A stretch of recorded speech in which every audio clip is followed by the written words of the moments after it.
Anne Gallo, bonjour. Bonjour. Vous êtes vice-présidente de la PVF, l'Association des petites villes de France. Je voudrais vous demander d'abord ce que vous pensez de l'annonce du gouvernement qui veut contractualiser avec les 319 plus grandes collectivités pour arriver à une économie de 13 milliards d'euros sur leurs dépenses de fonctionnement. Est-ce que vous savez comment ça va se passer pour les collectivités plus petites qui devraient aussi être appelées à participer à ce nouvel effort et qu'est-ce que vous pensez de ce nouvel effort ?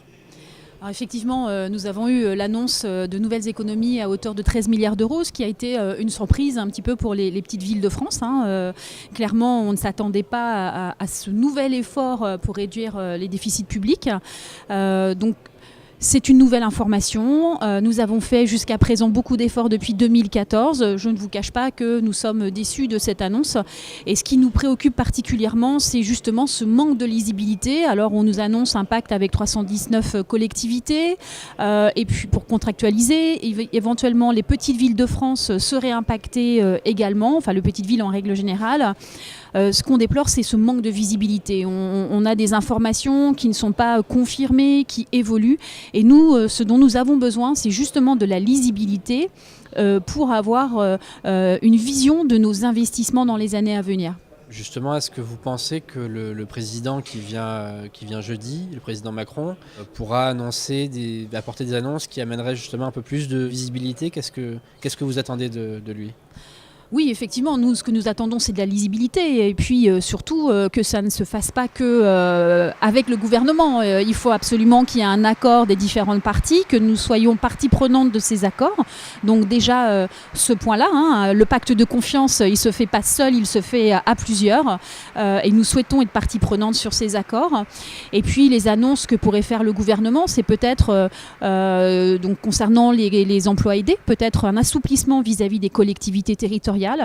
Nous en avons besoin et puis c'est aussi, il y a un vrai rôle social, c'est aussi mettre le pied à l'étrier à différentes personnes, particulièrement des jeunes qui sont un peu écartés de la société, du monde de l'emploi. Et nous avons, ce rôle-là, les collectivités locales. Et par ailleurs, on pourrait aussi attendre un assouplissement sur les annonces faites sur le logement, ce qui a été annoncé sur les bailleurs sociaux notamment. On voit bien que les schémas qui se dessinent sont plutôt des schémas sur des villes extrêmement tendues, particulièrement parisiennes, mais ce n'est pas le cas de toutes les villes en France et pas le cas particulièrement des petites villes de France. Et comment ça se passe justement dans les petites villes ? Eh bien, dans les petites villes, les bailleurs sociaux n'ont pas forcément tous besoin de se regrouper. Certains fonctionnent très bien, seuls, même avec des petits nombres de logements sociaux. Tous ne sont pas en difficulté. Et puis, on pourrait continuer à travailler dans ce sens, faire des mutualisations lorsque cela se présente et lorsque c'est nécessaire, mais pas partout.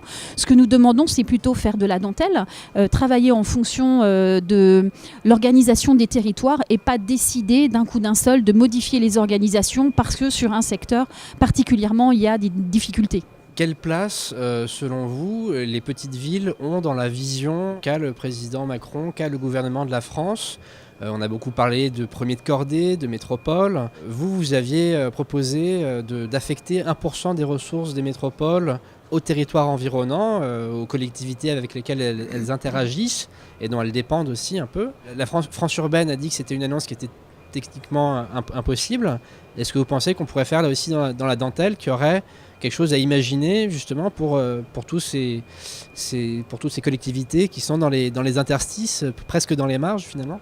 Oui, c'est tout à fait imaginable, c'est ce que nous proposons. Donc 1% de cotisation pour les métropoles. Il faut savoir que les métropoles, elles sont assez puissantes de plus en plus, parfois au détriment des territoires un petit peu moins développés. Et cela nous semble important d'avoir des équilibres et de la solidarité territoriale. Et ça peut passer effectivement par cette proposition que nous faisons.